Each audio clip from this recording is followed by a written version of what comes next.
The shriek of tires was a prelude to fury. "Are you insane, you indigent old woman?" The voice, sharp and laced with youthful arrogance, cut through the city's midday hum. Victoria Crestmont, radiating privilege from the driver's seat of her gleaming, wine-red Mercedes, glared at the plainly dressed woman who, with a small child, had been inches from her speeding vehicle. "Do you even comprehend the value of this car? 75 million. Your entire lineage couldn't afford a single tire.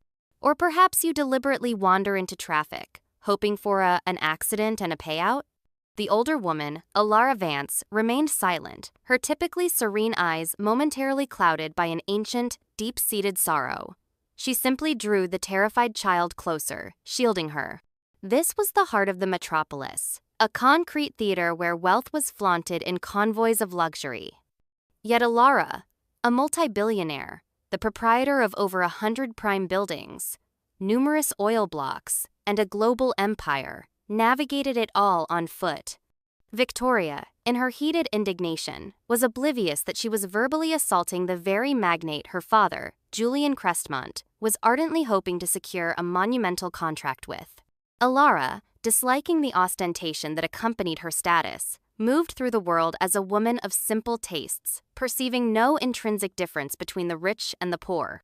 She walked the streets daily, her attire modest, never betraying her immense fortune. Street vendors, market women, and even the beggars to whom she often gave money were her acquaintances, offering heartfelt blessings. She embraced this unpretentious life, though not all found her choice practical. Whispers labeled her eccentric, even miserly. She could own any car, yet she walks, they'd sneer. Her own employees arrived in impressive vehicles, while she moved like an ordinary citizen. Rumors festered. Alara was mentally unsound or had traded her soul for riches, and was now forbidden from entering a vehicle. Some whispered of a curse. Tragedy would strike if she dared sit in a car. Years prior, after a kidnapping attempt, tales circulated that her abductors had all met mysterious ends. Alara had returned the next day, on foot. The story went that they'd tried to force her into a van, but it refused to start. When they finally succeeded, the kidnappers supposedly turned on each other, leaving Alara unscathed. This incident solidified her enigmatic reputation. Criminals would cross the street to avoid her. Alara never addressed these tales, continuing her walks with a gentle smile, greeting people by name, buying street food, undeterred by sun or rain, mockery or laughter. One morning, a young journalist, Nina Sharma, approached Alara outside a mechanic's workshop where the billionaire was conversing with a roadside painter. "Madame," Nina began breathless. "May I ask just one question? Why do you never use a car?"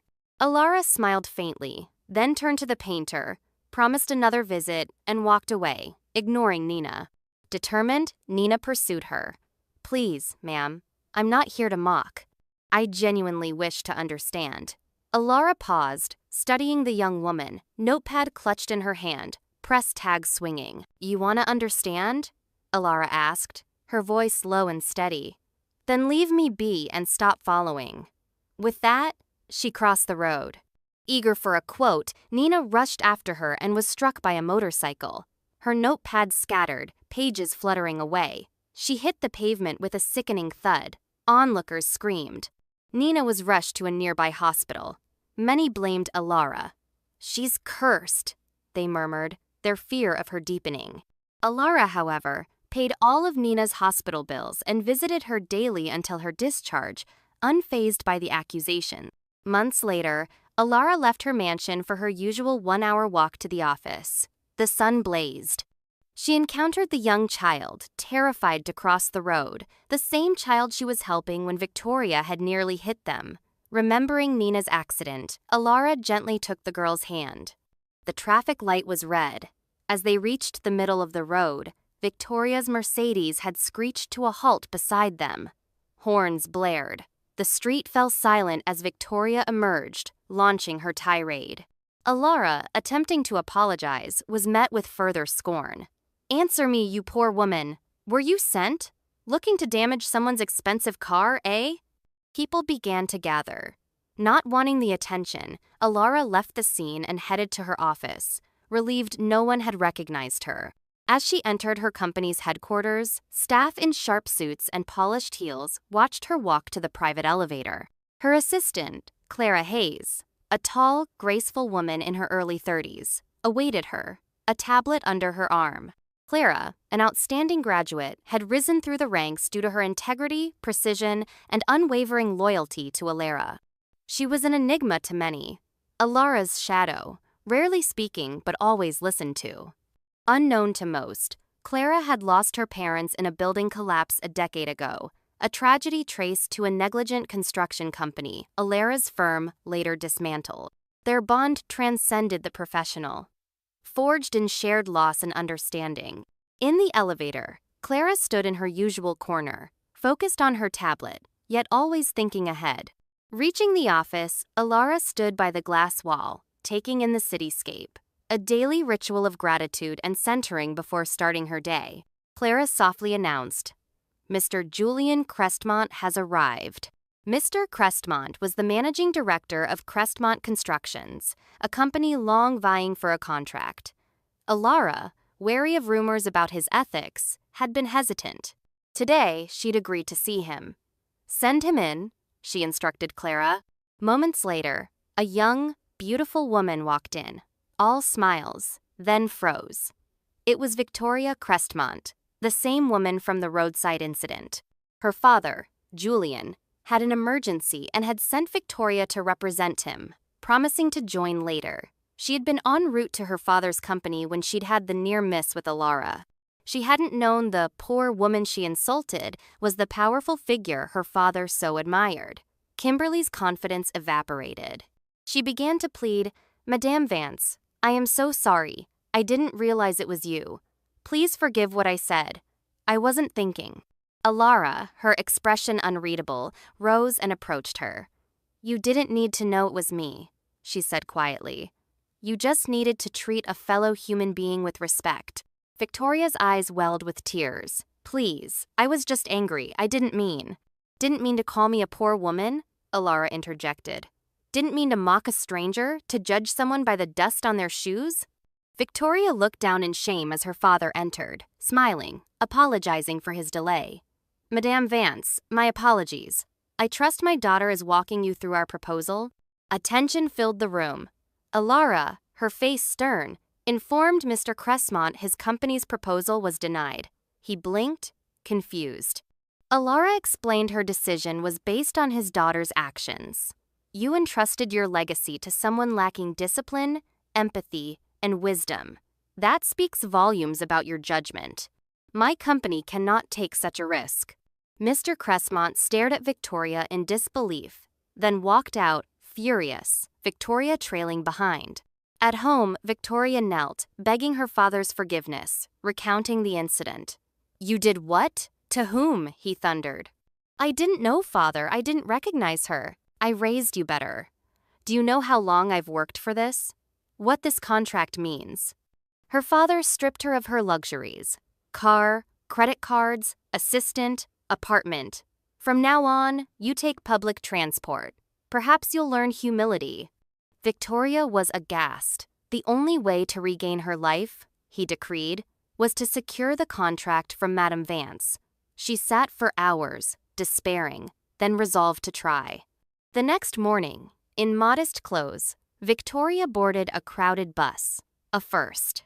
Squashed between a snoring man and a fish seller, her designer perfume gone, nails chipped, she marveled at how people endured such discomfort yet seemed content. The bus stopped near Alara's company. She walked, heart pounding, to the reception. It was 7 a.m. Madame Vance wasn't in. Victoria waited. Deciding to use the restroom, she encountered a senior staff member, Diana Jenkins, who mistook her for the cleaner. "Late again, you useless girl," Diana snapped, thrusting a mop at Victoria. "Don't leave until this toilet is spotless."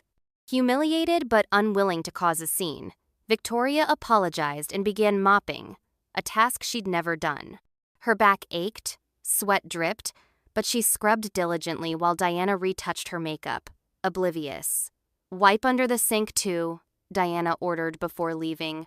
Finished, Victoria returned to the lobby. Madame Vance was in a meeting. Victoria waited, exhausted. Diana emerged, saw her, and snapped. "Who told you to sit?" She handed Victoria the mop again. "Clean the CEO's office." Trembling, Victoria carried the mop like a soldier to Alara's office. Luckily, Alara wasn't there. As Victoria cleaned, every wipe felt like an act of penance and, strangely, healing. She cleaned windows, wiped chairs, knelt to polish under the desk. Suddenly, the door opened. Alara Vance stood there, her calm presence filling the room. Their eyes met. Silence. "What are you doing?" Alara asked quietly. Victoria, voice trembling, explained, "I came to apologize again. The lady downstairs thought I was a cleaner. She made me clean the toilet, then your office. After everything, I didn't feel I deserved to correct her." Alara closed the door. "You've learned something most in power. Never do," she said. "Humility. The kind that comes from being broken." "I'm so sorry, ma'am, truly." "I believe you," Alara nodded. "You could have left," shouted, walked out in anger. "You didn't. You remind me of myself, years ago." Victoria listened, shocked.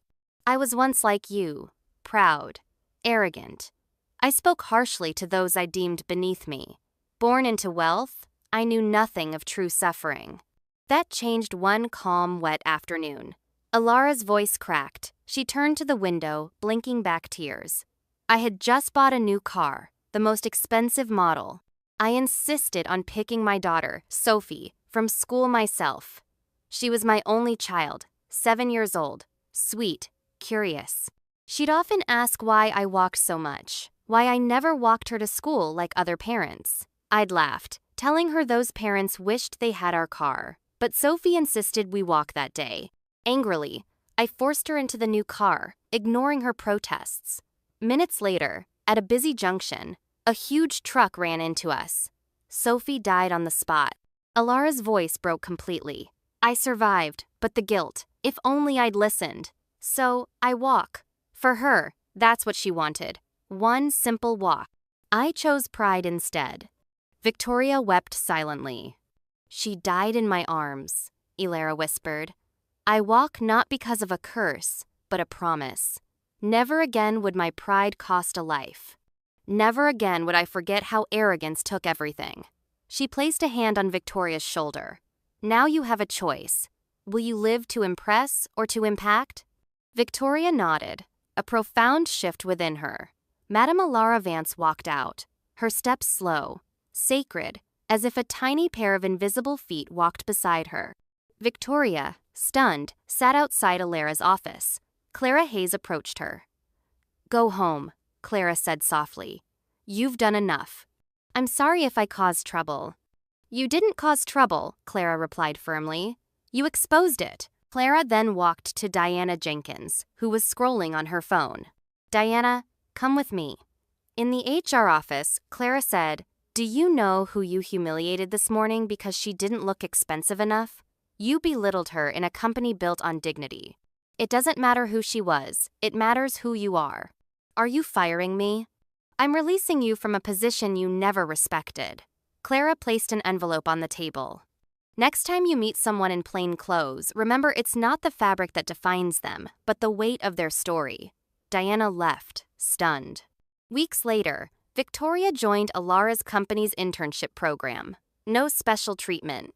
She started from the bottom, filing, running errands, taking crowded buses, eating street food. She learned the value of people beyond possessions. Through diligence and sincerity, she earned her respect and rose to become the chief operating officer, not as Julian Crestmont's daughter, but as Victoria, the hard worker. Her father was immensely proud.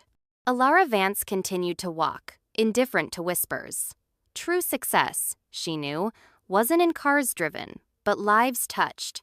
True wealth lies not in possessions, but in character, compassion, and humility. Respect is for all, regardless of attire or status. Through Alara's quiet strength and Victoria's transformation, we see that pain can forge purpose, and the greatest impact is made not by rising above, but by choosing to walk beside others.